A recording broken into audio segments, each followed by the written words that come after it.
The high priests of Israel would go out in the morning mist to find the manna from heaven. Those of you who have had the opportunity to study carefully will know that the word manna from heaven actually means mushrooms. The manna from heaven was actually a mushroom, psilocybin, the magic mushroom.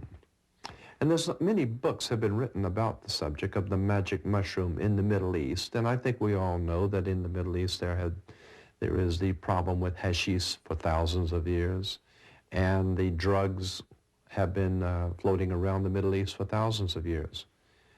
We find it in the Bible, the magic mushroom. We find in the scriptures that that which is referred to as manna from heaven is a word which means mushroom. Therefore, the high priest of God would go out in the morning, and of course, that's where mushrooms grow, is in the mist, in the dew, in the morning. And they would pick the mushroom, the manna from heaven, and of course, consuming the manna from heaven, they began to talk to God.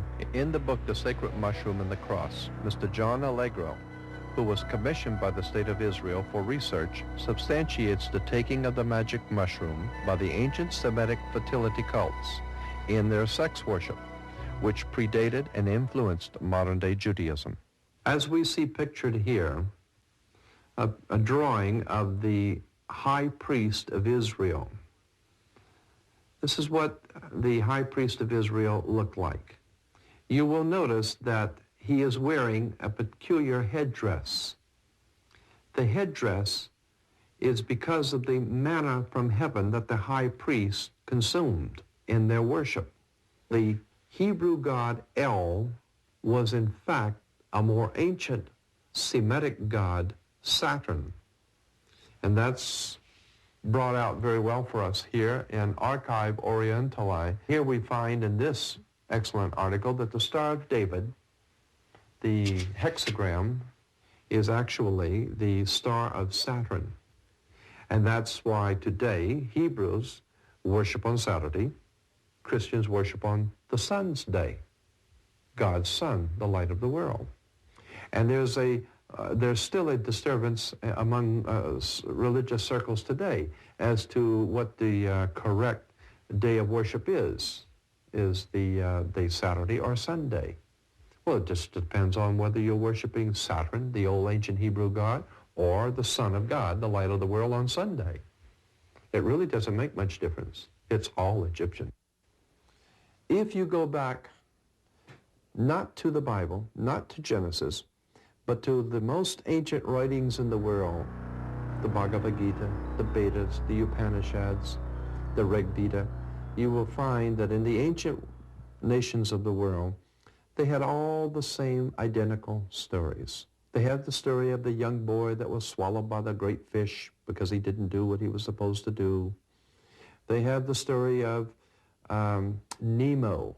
The Babylonians had the great lawgiver who had golden hair and went up into the mountain of God. The mountain of God was the pyramid.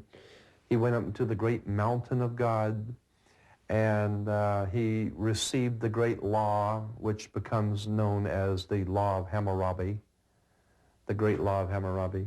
And that law was given to, the Babylonians say, their great prophet, their great man of God, who went up into the mountains, King Nebo.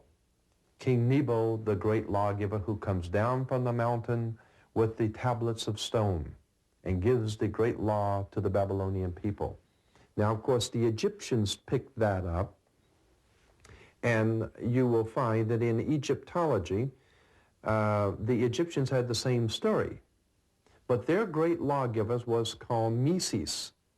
Meses was the great, wonderful man with beautiful golden hair who went up into the holy mountain, the pyramid, God's holy mountain. And he received the law. And the great law he brought down with the tablets of stone. And when he saw, Meses saw that the Egyptians did not respect the divine law, he broke the stones and the great law. Now, of course, the Hebrews, taking that story, moving into Palestine with their worship of their god El, Then comes the story of Moses. Moses is Meses. Meses is Nebo. It's the same story. It never stops.